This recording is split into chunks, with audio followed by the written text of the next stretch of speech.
Do you like conversation on a variety of topics? Feel like no one wants to talk about the things that interest you? Tired of only hearing the same political, sports, or catastrophe talk? Yeah, we feel that way too. Join two high-functioning geeks as they discuss just about anything under the sun. We can't tell you what we'll be talking about each week because we don't know where our brains will take us. It will be an interesting conversation though, so hang on and join us. Here comes the Relentless Geekery.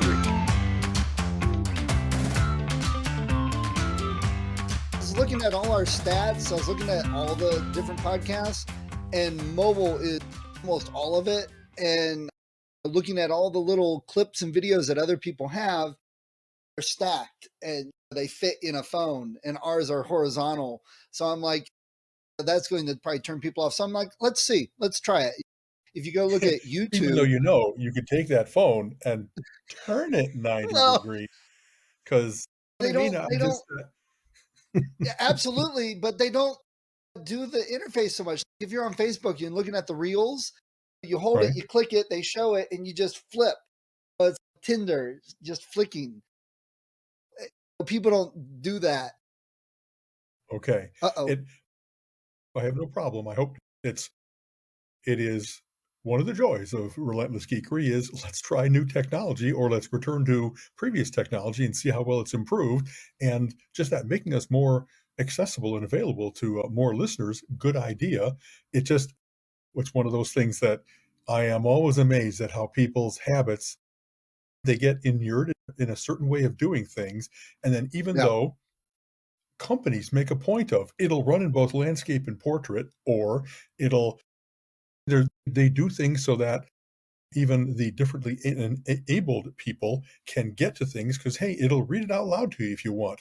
And yet people, whatever this is sweeping statement, whatever things people do the first time, that's how it should work.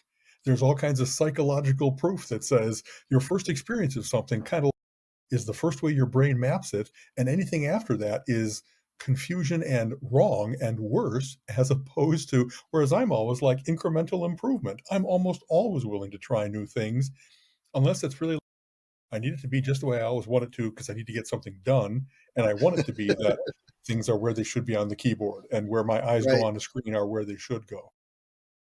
Interesting. I never thought about it. That explains why my sex life sucks. So, are you going to tell us about your first experience, No, Stephen? no, we're not going to go there. Let's stick with the landscape mode, which could be interpreted very naughtily too. But I was on a group call last night for a bunch of authors, and they were talking about this platform, that platform, this one. And one of them said one of the platforms, and a couple others said, "Oh, I won't go there because I don't agree with this and I don't like that." Blah blah. And they said, well, "I'm on this other platform," and I said, "Okay, but that platform's nowhere near as popular. That's the one I agree with." Okay, that's fine, but then you can't also turn around and say, "I don't know why I don't have an audience of 3,000 people." You can't ignore the most popular platform and go to the least popular and wonder why nobody's looking at your books. If no book people go to platform 2, then Yeah, you're not going it doesn't matter. If everybody on there does gardening, they don't care about your mystery book. It's that demographics and I hear it's you. that Yeah, and I told him I said, "Look, I understand and agree with some of the comments on this, that platform, or what's wrong with here and all that.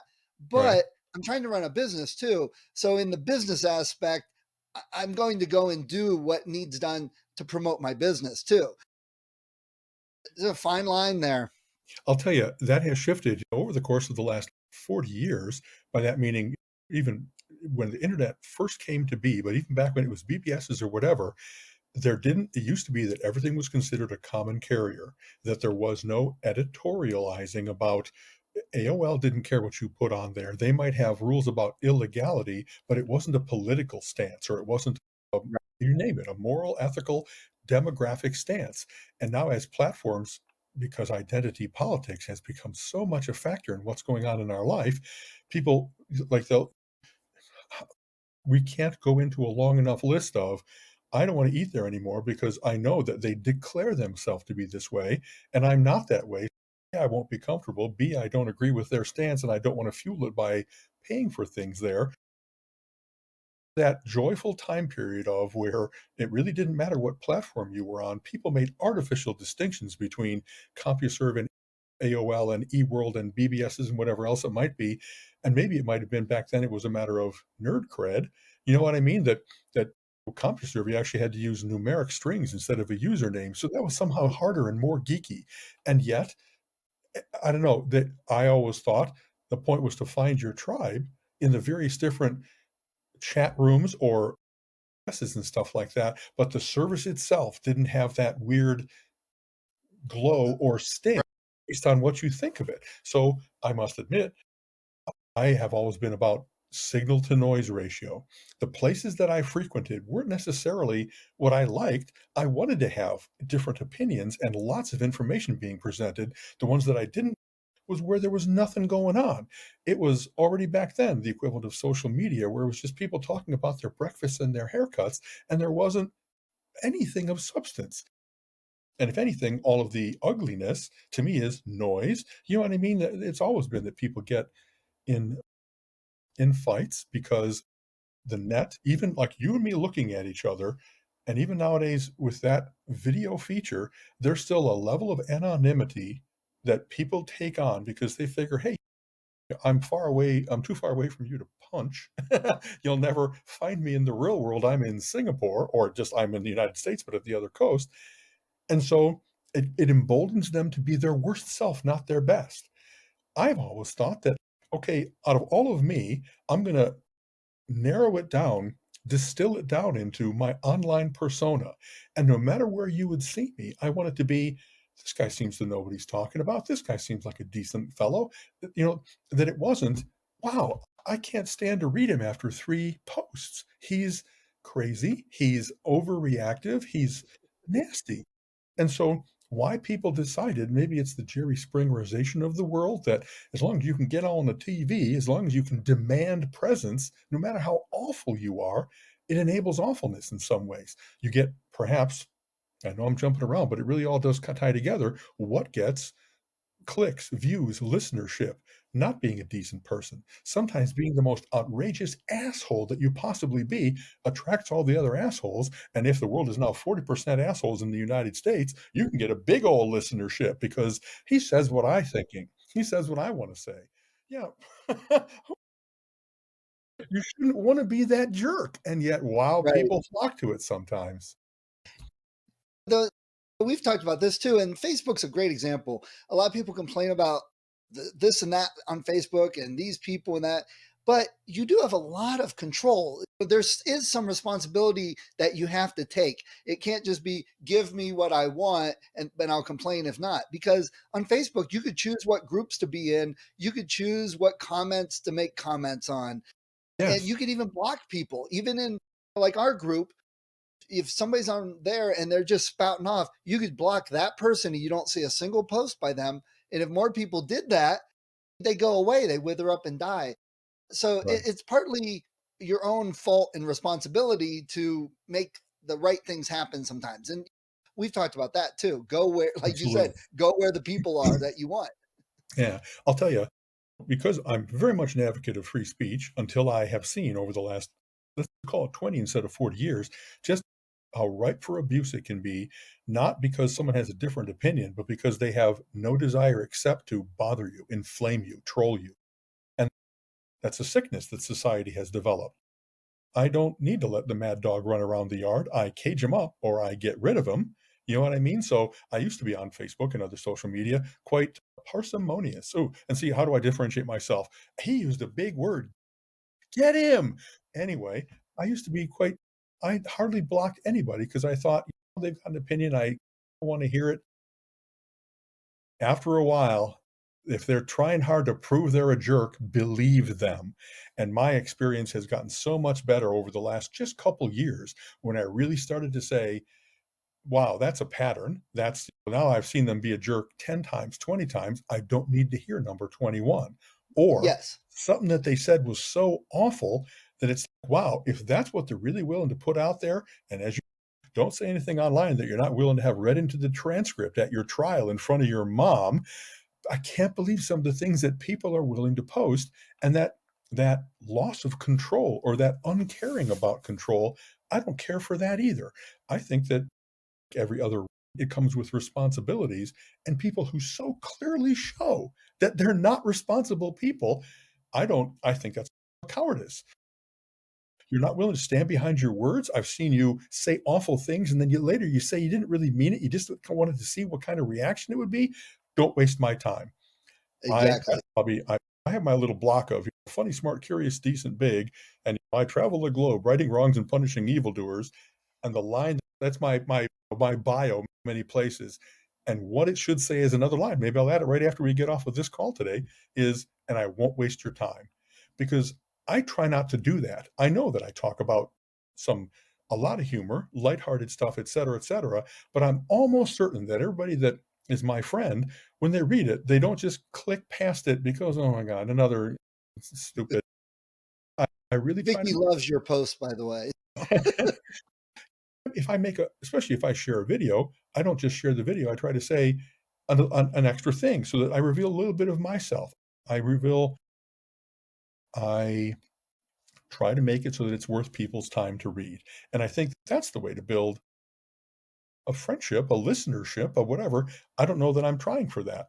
I like that I have lots of friends, and the ones that have abandoned me, I guess it also matters to me in terms of my own self. If people have decided not to be my friend, it's not because I was outrageous and deserved it. It's because I've been trying all along to be like a good, clean, decent human being, and they don't like that. Good fucking riddance. You know what I mean? Yeah. If they say something awful and I call them on it, I just can't believe. Sure, don't come around here anymore. My wall is very much a place where I hardly ever have. I used to have a couple bad actors, and they would try to bait me and my friends, and now that hardly ever happens. And the groups that I go into, I am much more like a lurker in some because I'm curious about the content, but most places I just stay away from. I just don't need that. Man, that negative vibe, Moriarty. I Right. just don't need that You have that awfulness in choice. my life.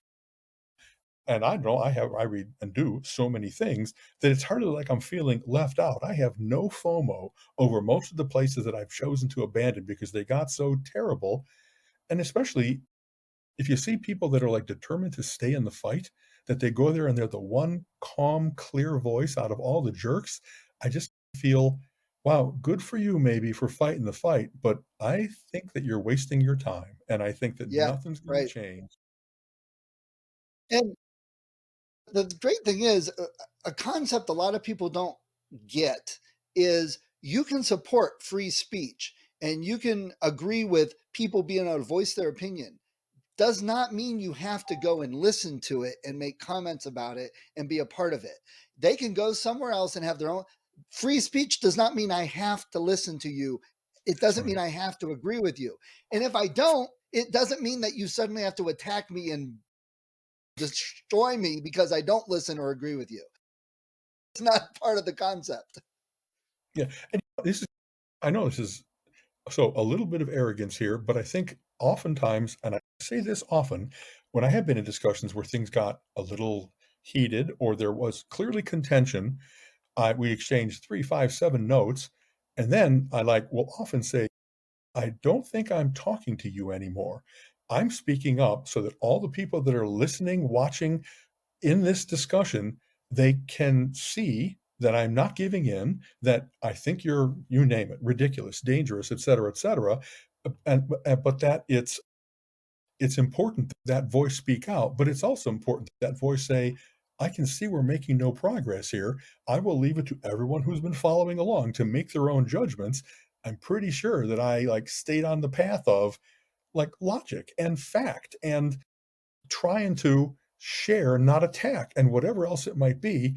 And unfortunately, sometimes that even enrages them more because then now you're being all judgmental. And you are absolutely correct. Look at the skein of notes that we've put together. And mine really have been that, like listening to what you said and replying to a specific point and not trying to go into sophistry where I want to win the argument more than I want to be rational and logical and decent. And Right. sometimes that's the best thing you can do is call people out on, man, you got to get better at this if you're going to participate online. You suck in terms of how much you are trying to have a discussion instead of a disagreement, an argument. You suck in terms of don't say something as fact and not say, hey, I wouldn't mind reading that study myself. Oh, I can't find it. It just, it's so easy nowadays in a minute of searching for virtually anything that whenever somebody does that, says, I'm sure that I read this and this is true, and then they can't come up with it. I'm pretty sure you're a liar. I'm pretty sure you misremember that. I'm pretty sure that you're wrong. And it's okay to like also say, I'm going to be the guy that thinks the truth is important because there's so many people that couldn't care less. They just want what they want and they're willing to say and do anything to get it. And I think that the truth is how multiple people get to share, not just you and me, but all the world can say, how would I decide? It goes all the way back to high school debate. You know, who won the Right. very points in the debate? I have a direct quote from the guy who is the expert that did the study that whatever, and what you've got is hearsay and crap. So I win. And nowadays the world doesn't want to think that the world is that way, and yet that assertion is continually proven wrong, and all the Dunning-Krugers of the world, they're not only incompetent, but they don't even know how to judge how incompetent they are. It's okay to Right. expose them as that. You don't know. It's kind of funny. I'm sure this is a little baiting, but sometimes after a real crazy thing, I just have to go, shh, you don't know what you're talking about. I don't even want to reply to what they said. It's the amount of stuff. I go with quotes from any number of places. I've seen the quote along the lines of the amount that I'd have to explain to you to get to where you really understand why the world is not flat. It's not up to me to do that. It's too much wasting of my time. Go read any book. Go read history. Go learn astronomy. Like I was just gonna. I probably will post this later. So one of the interesting things that to show you the world is a big place is I'm in California, you're in Ohio. There's 3 time zones different. So while you're doing 10 o'clock, I have to be able to get up early enough to do 7 o'clock. How many time zones there would be if the Earth was flat? 2, under and over, and the world would flip based on when the sun goes. And I just, how can Right. people not get the Right. most basic? And of course, there's people that argue we shouldn't have time zones anymore. That was they get the paranoid thing of a plot by the government, by the railroads, by the, you name the places. Think of what a brilliant idea it was to say, we know the earth goes, evolves, and that the sun, that the day has 24 hours, and the way that we're going to keep some sense is not by maintaining one time, and that 6 o'clock, 6 a.m. means darkness here and light here. You had to have some way of saying there's a shared experience for humanity as we do that rotation. And yet people want to argue that no, that it's we don't need that. And it's even and boiled down in the weird, do we need daylight savings time or not? I was There's just gonna hardly say that's people that that's the don't want to bad do it. part. Are you rational?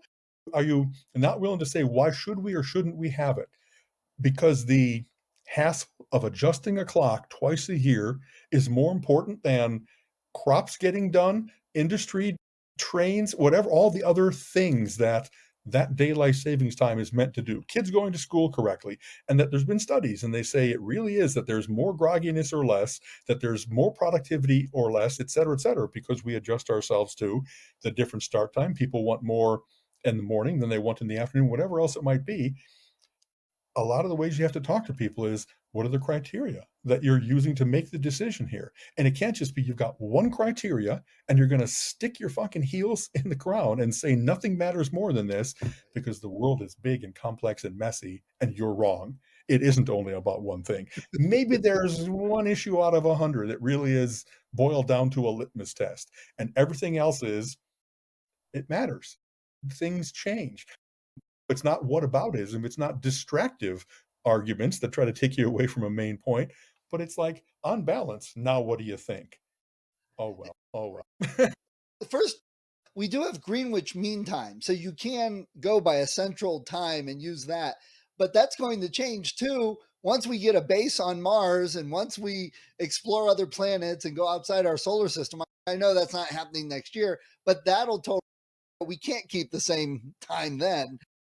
And the whole thing with what you were saying about people arguing or whatever, my conspiracy theory fear is that politicians, other governments, just rabble rousers, start these little rumors, start little things that distract everybody to be focused on the stupid things so they can go and do.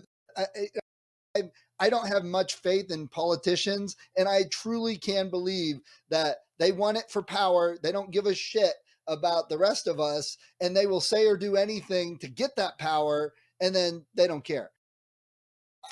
We've seen that with the election and what they were proving with Russian coming in and hacking things and sending up all these false news articles and stuff that people started to believe. Right. Watch Star Wars. That's at least. It's funny. That really is, that's an interesting topic of discussion, because even that thing you just said, I don't trust all politicians. It isn't true for me. I trust some because they've proven to be in line with what I think is important. They really do speak to facts. They try to be as inclusive as possible. They try to get people to come to what can we share that we know together is true, and then build from there, instead of saying, nope, you're entirely right, I'm entirely wrong, vice versa. It's weird, even just in the tactic they take as to how they're going to have the discussion. I think that the Elizabeth Warrens of the world, the Russ Feingolds of the world, the people that were really trying to make rational decisions and presenting data, I do believe that they are trying to do the best. The fact that their voice is so easily drowned out by all the crazies, Right. you can't have a Russian balloon over Chinese balloon without people spinning tales that have nothing to do with reality, or affixing blame that has nothing to do with reality, et cetera, et cetera. Everything now is just, it's kind of like when you see politicians at a debate and they will stick to their talking points no matter what the question asked is. And the people that really try to address themselves to the question, they automatically have like closer to my vote, because they had the discussion that I want. They're listening, they reply to the main point. It's It's the getting worst of the harder to find politicians those. don't get to poison the entire pool for all politicians. It's important to find out the good ones and support the heck out of them so that they aren't swept away. I could see how any number of people have had to leave Washington because they saw how bad it was getting. And I guess they have their same sense of, am I going to waste my time here? Or am I going to go be with my hat? Like, by being here, I'm not with my wife and my children. I'm not making my community better. I'm in this cesspool of what's happened here. And I guess that's a tactic. If you want to screw the world up, make it so that nobody wants to be around to set policy because you've made it so terrible to be around. And then the bad guys win. I think that it's important. Long ago, I was in a Mac user group where we really had a bad actor, guy who ran the BBS and was just dictatorial in his powers, was a liar and everything else he could be bad.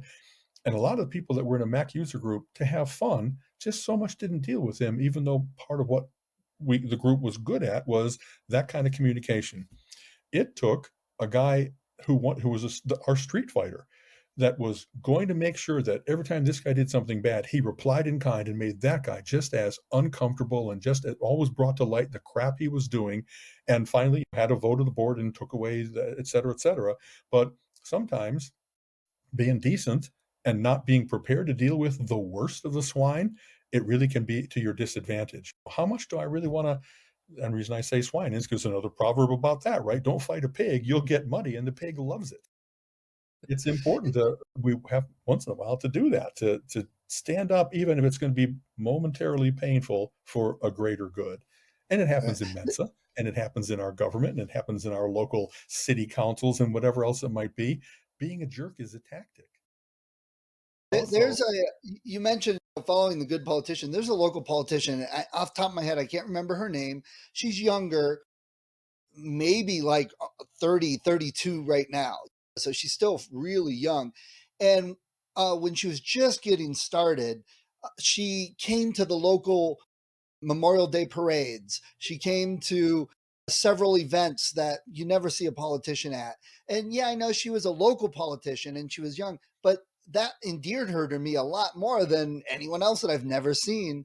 And she came and talked to the scouts who were doing the ceremony at the Memorial Day parade and things. Yeah. So she's been moving up in the ranks, and she was running for state representative, maybe, or something down in Columbus. I don't remember.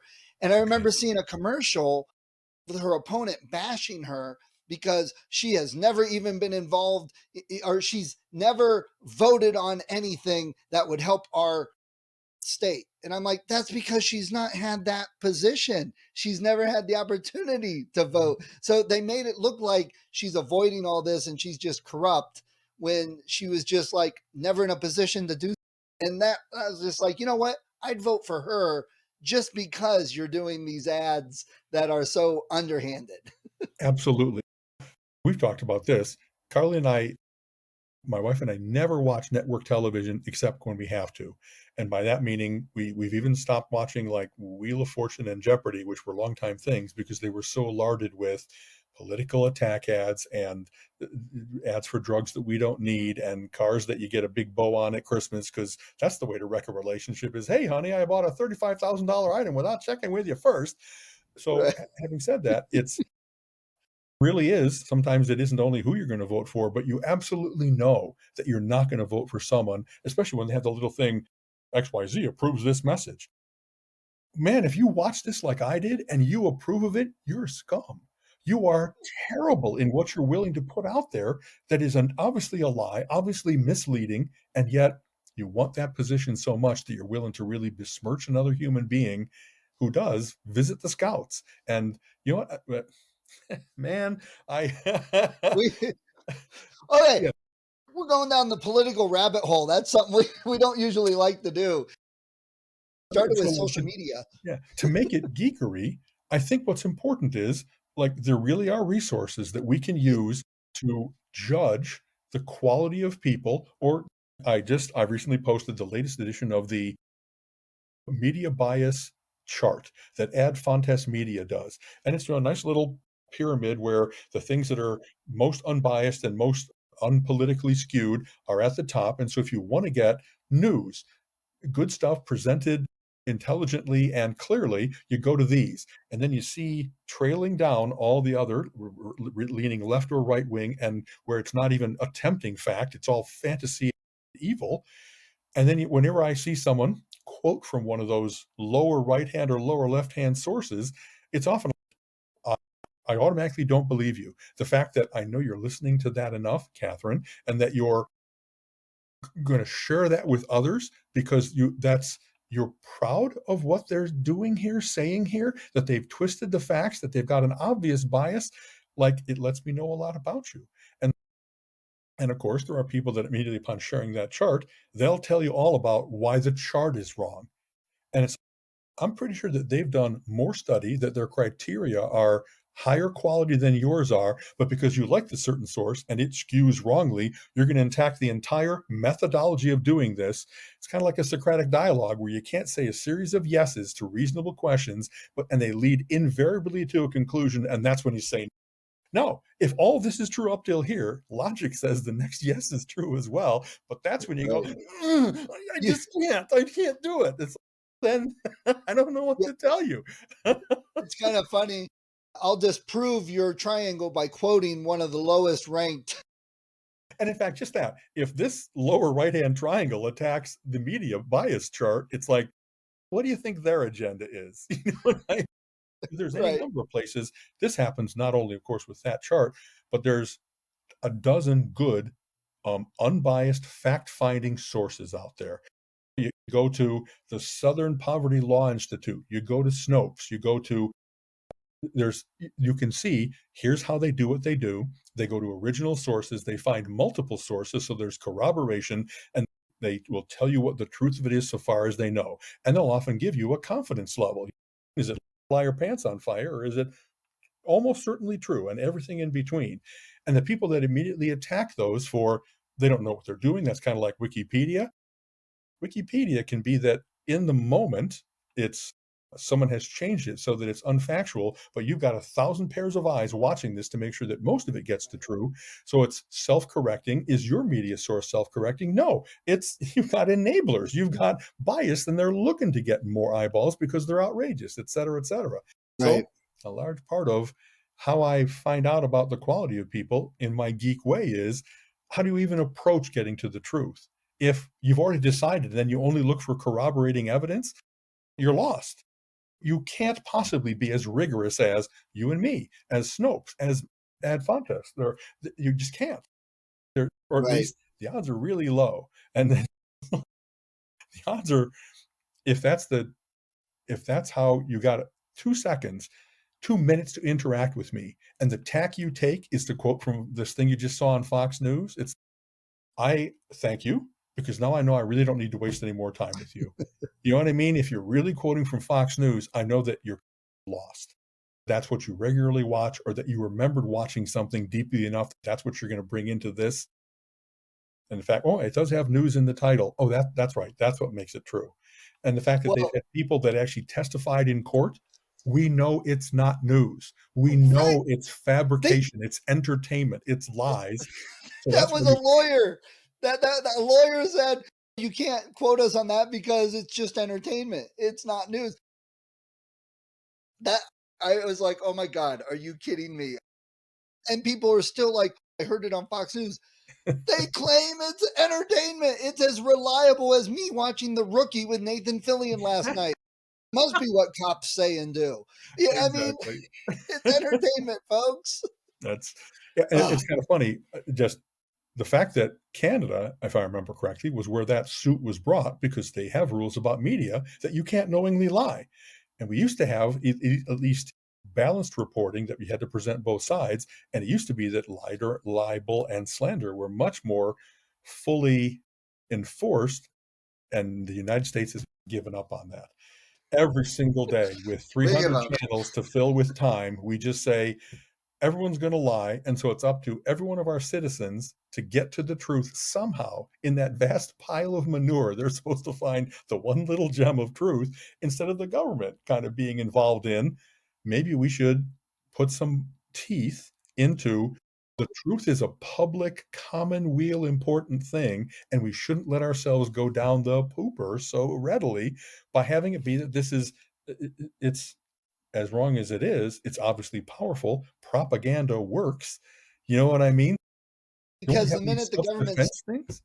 the minute the government steps in with a rule or regulation, you get all the Fox News watchers going, "Oh, that my First Amendment rights. I'm free speech. I can say and do whatever. You can't control that."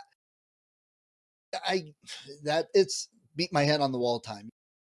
That's the reason, from what I understand, that here in the United States they do it is because there is a redress.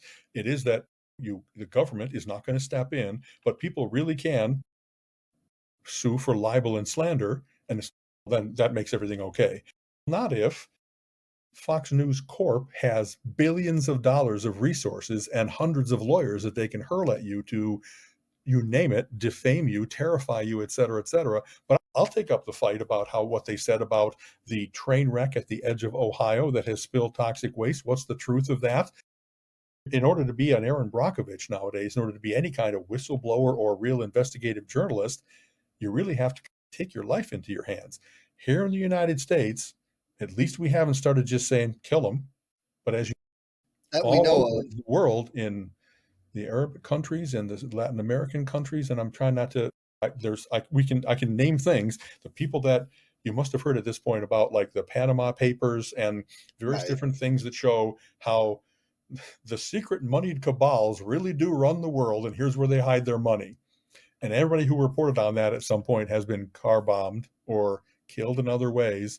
And so it's like, wow, I can't wait to be the cub reporter that takes that story on. Why in the world? It's important that the world know about that kind of stuff. But nowadays, it's not a matter of you write what you write, and I'll write what I write, and we'll see which truth wins. It's more silence them. And good Lord. Not, and it's funny, again, to geek it up, it isn't only about finding fact. It's like, in any way that you might disagree about humor, let's say. So what happened in France with, they did a story about, oh no, Muslim elements, as I recall, and their office got bombed. Was it a story? It might even have been that they either printed a picture of Muhammad, or they said they were going to do it. And of course, that's fanatically wrong in the Muslim religion. Islam says you can't do that. And yet, you know what? Not everybody is Islamic. And so where's free speech there? They're Right. fanatic enough to say, we will expand our religion everywhere that we can by terror, if that's what it takes. And so, geekery aspect of it, think how brave it is nowadays to go, I know I'm going up against a billion people, and yet it can't be that religion that so denigrates women, that so has the solution to an author that they don't like is to put out fatwa, a death sentence on Salman Rushdie and so forth. Isn't there something that everybody in the world can say? That's not the right religion, then, is it? We can't have a religion that says those things be the one that everybody should adhere to, because you know what? Women are fully equal. They're not half men. And authors should be able to say whatever they want and not worry about the council decided we Right. didn't like you, and so we're going to kill you. Civilization has to march forward, not backwards, and not get frozen in time from 2,000 years ago or 900 AD or whatever the founding thing of this is. And so it's worth saying, as a geek, you can't help but compare and contrast between world religions, and pretty much every Abrahamic religion has things about how women are not equal. And so I can't agree with any of them, because I'm pretty sure that every human being, even women, good Lord, have incredible beauty and power and intelligence and value, worth in this world, and that no, you can't just treat them like chattel. You can't, they're not your Right. possession. Yeah, I guess, here, sorry if now Zencaster gets a fatwa on me, but it's weird. How can you say such an obviously true thing as that and have someone say, "Nope, I disagree and I'm coming after you." Wow. Right. If there's any reason that we should be in the Arab states, what an outrageous thing I'm going to say. It's not to get their oil, it's to stop them from treating women terribly. If you wanted to be a force for civilization, you'd be, maybe you should have everyone in your society have value. They should go to school. They should have a voice. They should drive a car. They should wear as whatever they want. And yet, boy, those are like death sentence type things. That's not right. That's not reasonable, rational, decent. It's Rationable. not decent.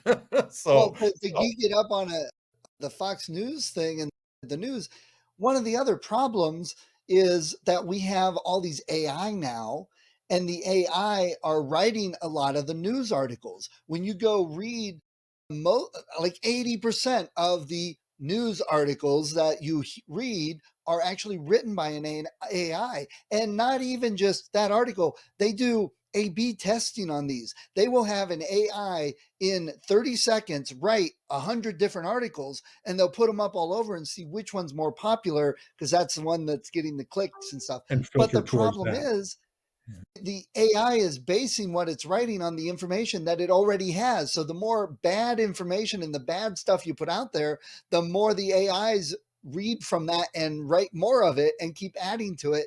And then suddenly it becomes fact, even though we know it's absolutely false or you shouldn't believe it. But wow, I've seen it so many times now. Yeah, So it's an we're seeing such exacerbated evidence. problem.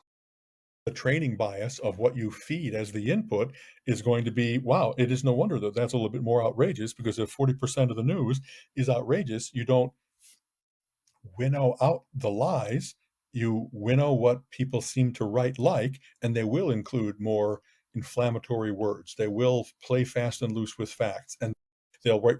The biggest thing that I've noticed as AI has been used more and more is they're very repetitive.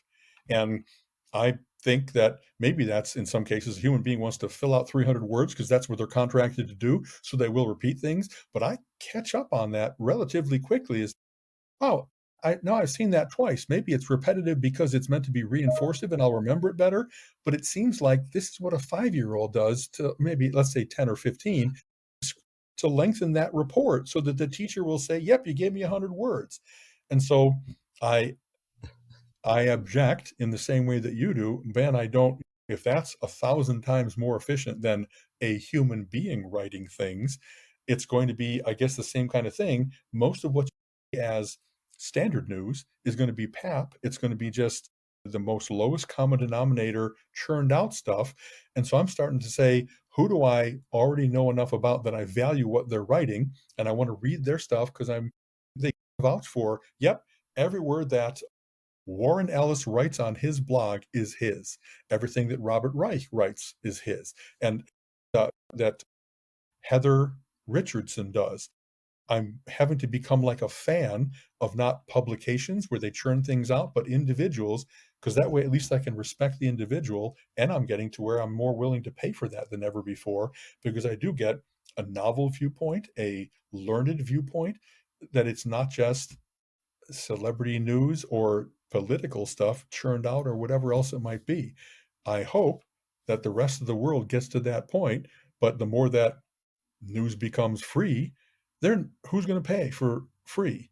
Who's going to pay for something not free, I should say? They're just going to say, I saw online, I'm just going to keep, let them shovel it at me. You're worsening your life. You know what I mean? You're giving up another little defense that you could have Right. against the worst of stuff. Oh. Absolutely. Here, so let's shift gears a little bit. Here's a defender of the innocent and justice and someone who will step up to make things right. The Doctor Who. Doctor? Exactly, Doctor So Who, exactly. this, and I brought this up because I have not always watched Doctor Who. I've always known of Doctor Who and it's been on the periphery, but when I was younger, it wasn't something I watched a lot of, unlike a few of my friends. And then in the recent iteration, my kids got into it, and I was like, Doctor Who's been around forever. Catch up on 50, 60 years worth of Doctor Who, Yeah. exactly, I was like, okay. I wasn't that interested. But when the 50th anniversary came out and they had the three doctors and it was in the theater, I took my kids to it because they were excited.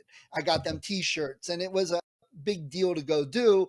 And then for Christmas, we got the disc and they loved it and watched it. And they knew those doctors really well. Well, over the last couple years, I've gotten into it a little bit more, and Matt Smith has become my doctor. He sold me on it because Okay. I watched a couple episodes with him, and I'm like, I can relate to this guy. I know him. That's how it. So I've started to watch a little bit more, and I went back and watched the 50th anniversary. So I've Okay. been watching Doctor Who off and on random episodes here and there for about 4 years now. And I hadn't watched the 50th anniversary again. And I watched it and I'm like, oh my gosh, this makes a whole lot more sense. And Well, there's all you these little, yeah.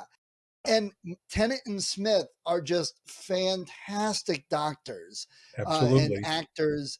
But what I love about Doctor Who, the newest iteration, I haven't gotten through all the old stuff yet. Yes, I am going through all the old stuff. But Okay. it's an anachronism in today's world because it's very tongue in cheek. It makes fun of itself. It's not trying to be ultra realistic. It's not trying to be super scientific.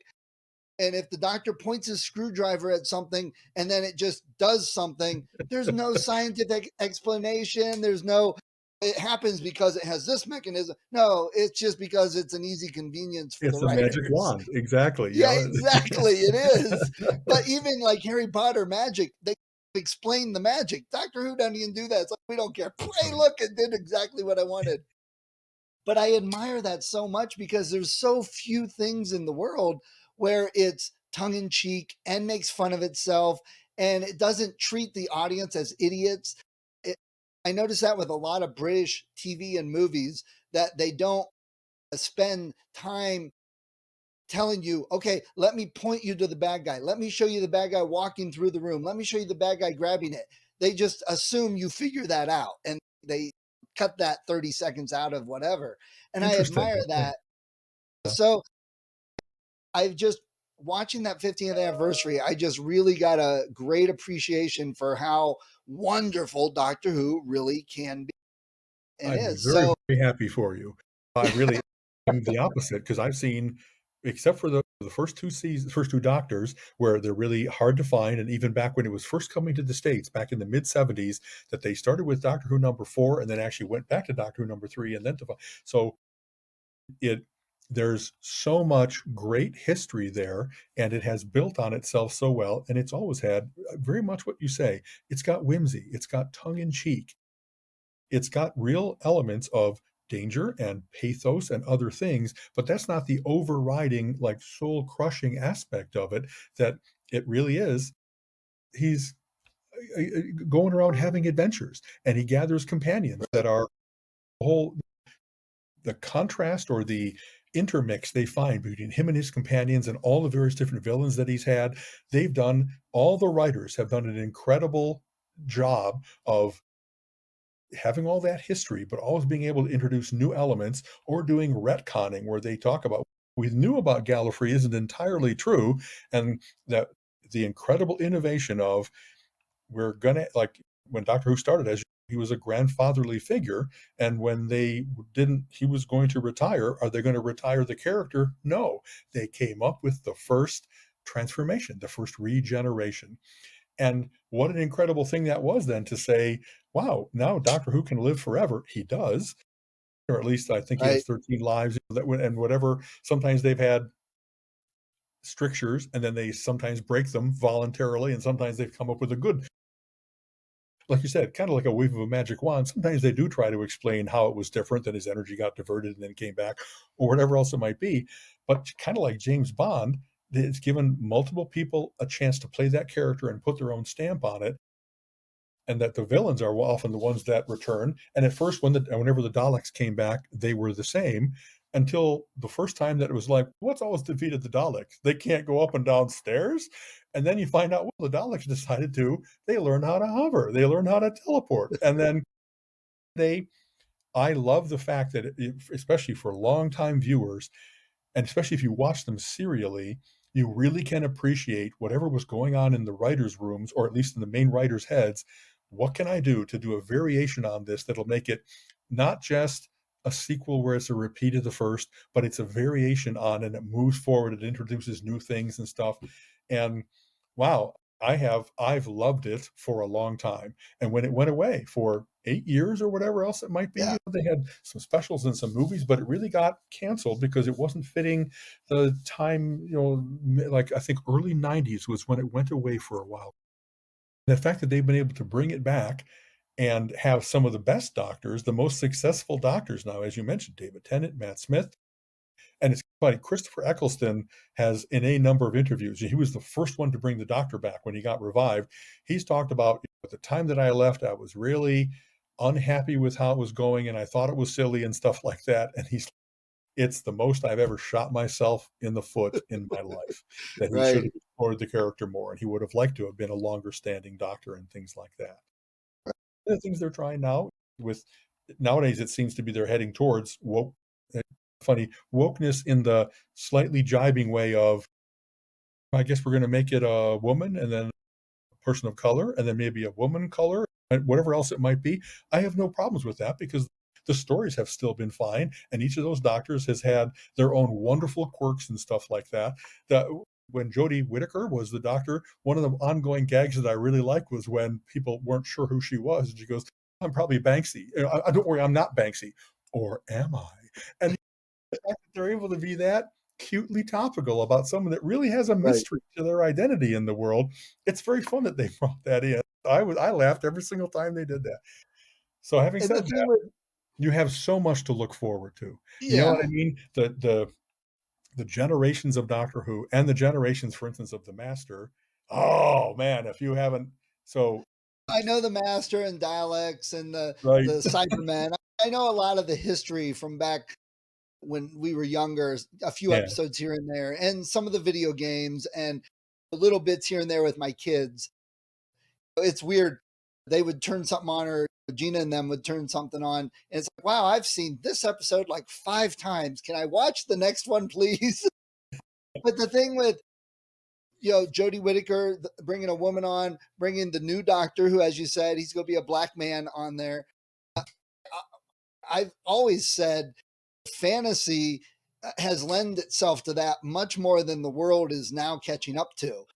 I have absolutely no problem with any of that as long as they're doing it because it will make a good doctor, not doing it just because I guess we better put a woman on there and then the doctor sucks, absolutely, the stories suck.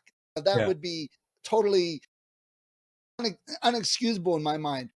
Bring 5 women on in a row. I'm fine with that if they make good doctors and good stories. Don't do it just because they're women. Right. That's a fine distinction. One of my big things that I was saying was, so you've been watching this series for a long time, and you've seen how many different alien races. This is a Yes. pseudo squid person. This person's green. This person's got 4 eyes. But your big objection is going to be that the doctor went from being a guy to a gal. Do you not get what this series is Well, about? You know what I that was mean? the That same it's thing with infinite diversity and infinite combinations to bring in Star yeah, Trek. yeah, to bring in Star Trek. Yeah, But that's what they all complained about with the third Inquisitor sister on Kenobi, that it was a black woman, and that was a problem. I'm like, I did honestly, and I've said this before. If you would have asked me about that character, I would have told you about the character and what they did and blah blah blah, and the really cool parkour scene that she had and all that. And then exactly. if you brought up was it a black or white woman, I honestly would have to stop for a minute. Okay, it was a black woman. I'd have to think for a Exactly. second because Of all the I ways did. that I would portray that character, it's down here like number 20 on the list. The Yeah, first thing you I talk notice about when it, you but say yeah. Yet, So I'm excited for the new one. And here's the other thing. We talked about James Bond a while back. I was all on board with the group saying Idris Elba should be the next James Bond. I think he'd do good because of him, not because he's a black guy, that's true. because He of has him. intensity. He has like presence and danger to him and stuff like that. Yeah. Yeah, absolutely. Yeah. So, yeah, there's my getting back into Doctor Who a little bit. Of course, now the kids are gone and they're not watching it. So I'm watching Doctor Who by myself, still enjoying it. But Honestly, I think that's another one, and I've mentioned this phenomenon too. I tend to not watch that. Oh, I'll just watch 10 episodes in a row. I tend to watch one episode of maybe half a dozen different things that I'm interested in because I like the time in between to let my mind kind of process of what's going to happen next and what do I think about that and stuff like that. And I think that Doctor Who really might also benefit from that. It's meant to be episodic. It used to air like once a week, then twice a week in Britain, if I remember right.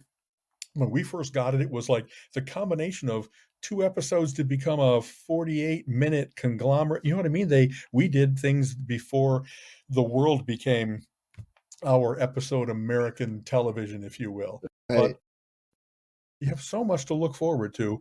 And it's not only with the new ones, but if you go back, you'll be able to say, oh, that's the first appearance of the Sea Devils. And wow, how long was it between that appearance of the Sea Devils and now? Because there's some things that they really done that with that uh, they've introduced so many cool things with new cool things, the silence and whatever else it might be, the weeping angels. But then once in a while, someone says, "Oh, I always had a soft spot. Fantastic Four comic book did it with a character called the Molecule Man. He was like in Fantastic Four number 3 and then didn't return until 145 or something like that. Divide by 12, like almost 12 years they let him be in Right. limbo. And I just love that where people have such memory, such history and stuff like that, that they find a way to not only bring him back, but to say, why haven't we heard from him in 12 years? Oh, because he was shunted into a limbo dimension, or because, and actually, now that I think of it, I think Space Phantom was another one of those that in the Avengers, he was like in Avengers number 2 and didn't come back for 10 years. And so I love the fact that they didn't just bring him back as a stunt, they actually made a plot out of it, had a whole backstory, had a whole, he's still a menacing thing, et cetera, et cetera. Right. I've always loved that, the skill of retconning and like super. Here, another cool thing Supernatural almost always had an arching big menace for each season, and some were better than others. And you'll Yeah. find that out a little bit about Doctor Who, that there's often an overarching plot for an entire season, and sometimes it comes to a big and satisfying climax, and sometimes it's, yeah, I saw that coming. You know what I mean? That the quality varies based on the head writer or based on they just had an off year or who knows what. But there really are, when it's at its best, it's as good as anything else out there being made. What's that? I should have this quote directly because it matters. The the universe trembles when a good man goes to war. Wait until you get that real quote. It's great. Ah, nice. Okay. All right. You know, so So, anyway. so the other cool thing for me, and you have a list here. We haven't even touched on most of your list yet, No, but how was your conference? That's the first thing I want because you were last week, we didn't do the podcast yeah, because you were for work it was great. For the company, it was wonderful. It's the first time in 3 years. We had 200 companies there, almost 500 people, and we were fantastic. running the whole thing. Um, and it went very well. There were very few problems that I noticed, and just about everything was ahead of schedule to be prepared for. So things just went super, and I'm so glad it did. Me So personally, the what word, was the theme? It was like it was high geekery, right? It was oh gosh, multiple no, like no, no. This, international. Sorry. yeah, it was all business. We do a yearly awards ceremony for human capital management and learning and development within business. And it's a very prestigious industry award in the niches, talent management, HR, and human capital management, Okay. learning development, very high praised awards that anybody outside of those industries know nothing about. But the gala where we gave out the awards was tuxedos, Very cool. ball Okay. gowns. So Yeah. it's a very business. But oh man, but there were. I was going to bring this up and I forgot all about it. There were two companies that did presentations on. One was on. Meta was there, the Facebook people, and they talked Okay. about the metaverse and how VR is going to change and change business because there's a business focus. And then there was a group there, I forget who, but they talked about Chat GPT and how it's a game changer in the business world and how that will change things. I didn't get to sit in on the talks, but I was like, my gosh, these are relevant and new. It's not the same old Yes. stuff. And they're really pushing the boundaries in the business world with this. So I was like, that is, to me, from the geek standpoint, amazing that they're talking about people are wearing suits and ties and they're running a business and they're talking about Chat GPT.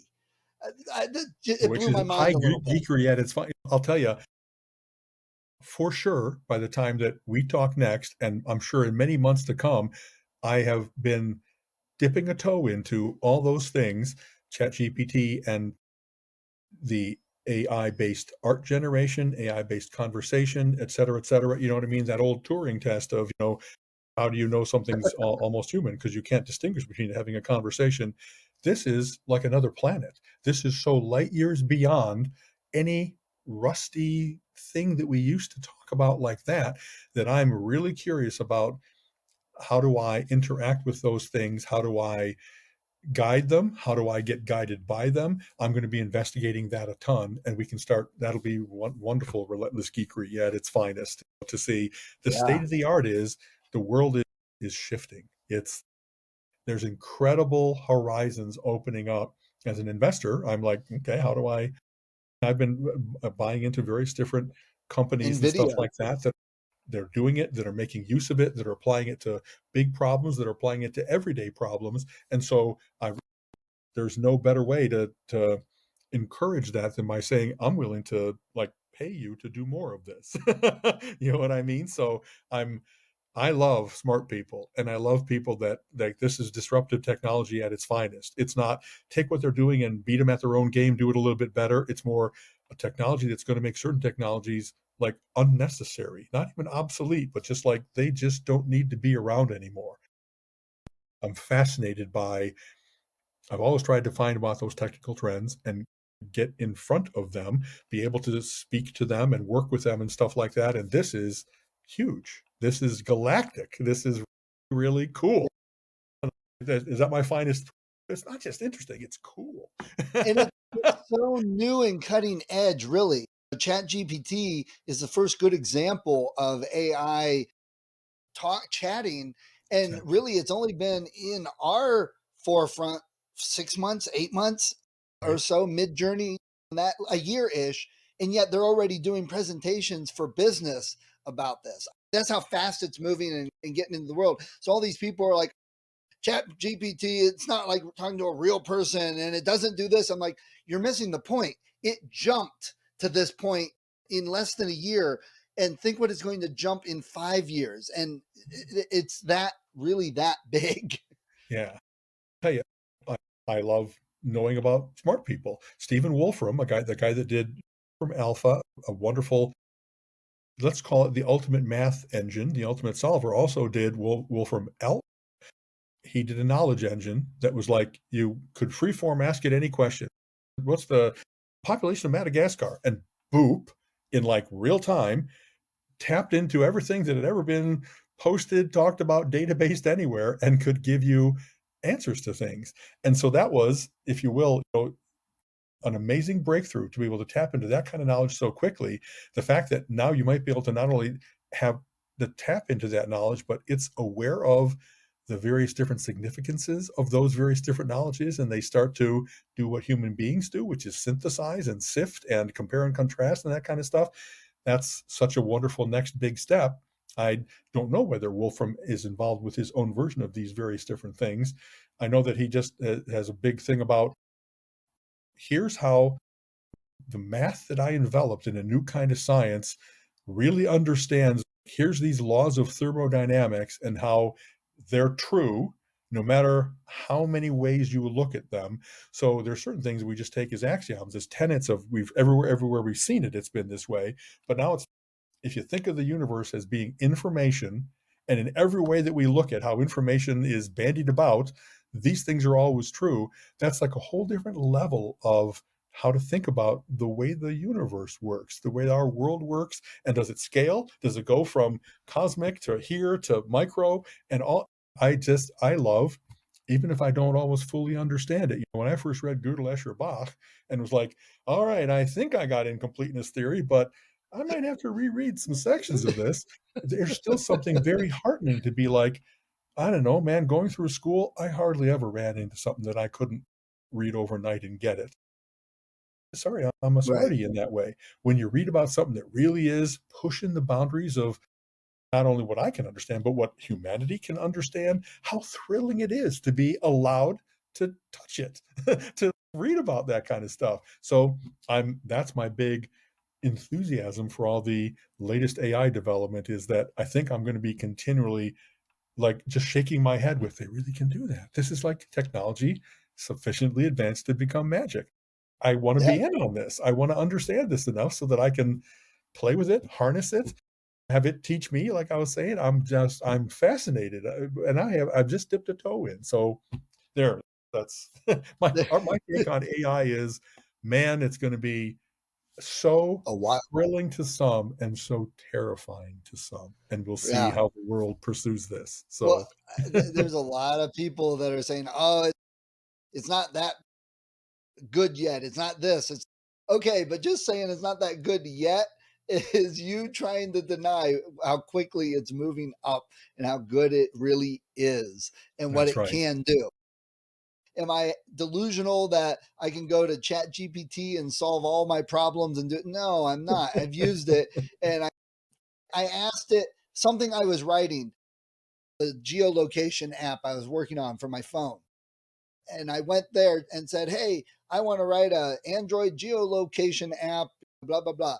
And it quoted me pretty much what I had already been found and followed, except there's two steps missing. So it didn't really get it all right. So I'm not delusional Interesting. on that, but the fact that it did it in that way is so many steps above a Google search. Yes. Very cool. Yeah. Hey, before we go, real quick, Mhm. and I know you know this, I am, oh, this hurt me, Alan. This really hurt me. So Yes. coming up is the Steel City Con in March, I think, that Richard Dean Anderson is going to be at. And Okay. so I'm going to go meet him. He's like, when they ask, I'm going to give, okay, I'm going to go give this away. So I'm going to have to go change it. You know, those questions for logging in, who's your hero? It's always MacGyver. That's mine for me. And Very everybody's going to cool. hack my shit now. Okay. So I'm super excited. I'm going to take my Swiss Army knife I've had since I'm 15, if they'll let me in with it, and I'm going to have them sign that. So That's that's very super cool. cool. I But will make sure I'm that I render up Legends so you can have that signed by him. That'd be cool. That, Yeah. okay. And I told the comic store I'd work for them Saturday, Sunday. So I'm going to have to go Friday to get his signature and meet him. I was like, oh, I'd love to go Okay. for the weekend, but Colin's going somewhere. And I already said I'd work there, whatever. Oh, but But this still, is what once in a hurt. lifetime. But this is what really hurt then. I was Yeah. looking, there's a author book convention like down in Virginia called The Scares That Care. It's horror writers, and it's for a good cause. A large percentage of the money gets donated to cancer research or something like that for kids. Okay. And one of my favorite new authors, Jeff Strand, he goes to that every year, and he's going to be at it as usual. And I was just looking it over to see, and Armin Shimmerman is going to be there. And I talked to him on my podcast. I'm like, oh my gosh, I would love to meet him in person and talk to him about some of the things we really talked about. It's the same weekend that I'm working in Richard Dean Anderson. And I'm like, I can't do both. And I was so disheartened. I'll tell you, I plan things for Colleen and I all the time. And now, especially with the world opening back up post-COVID, can't tell you how many collisions I'm having. There's a cool comic book thing this weekend, and it's the same weekend as a Mensa thing. There's a cool pinball thing, it's the same weekend as a comedy weekend. And man, I know you guys don't have to talk to each other, but you're really screwing with my life. And I feel your pain. That's one of those things that if wow, it's not that far from Pennsylvania to Virginia, I would have tried to do both of those things if at all I could. But like you said, you can't find a proxy to work for you at the store somehow. You got a whole month to work on it. If they can get somebody else to work at the store, I'm going to do that. I'm going to go to see Richard Dean Anderson Friday and drive down and meet Armin and Jeff Strand on Saturday. I will do that. Very cool. Very good. We'll see. Okay. All right. Well, congratulations. We have a list of things. We'll for save next them week. For next time. Okay. All right, man. Well, take care in California. Thank you. That would be my big news. I'm getting ready to drive cross country. I'm here in California. Yeah.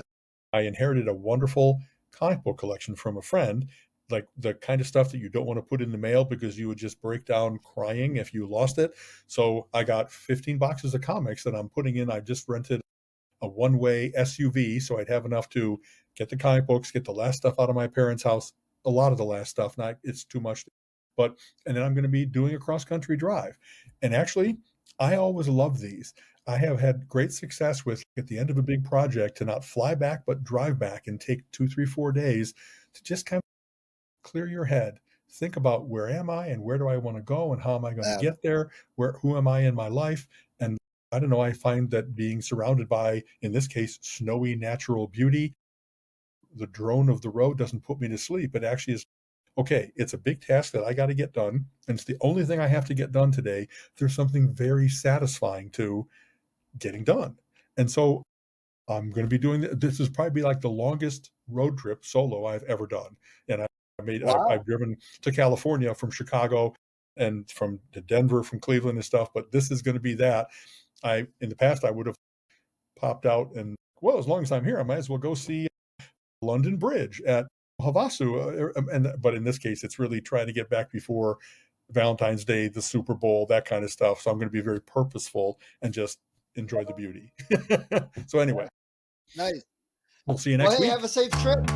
Okay. Yep, talk to you later. Thank you very much. You have been listening to the Relentless Geekery Podcast. Come back next week and join Alan and Steven's conversation on geek topics of the week.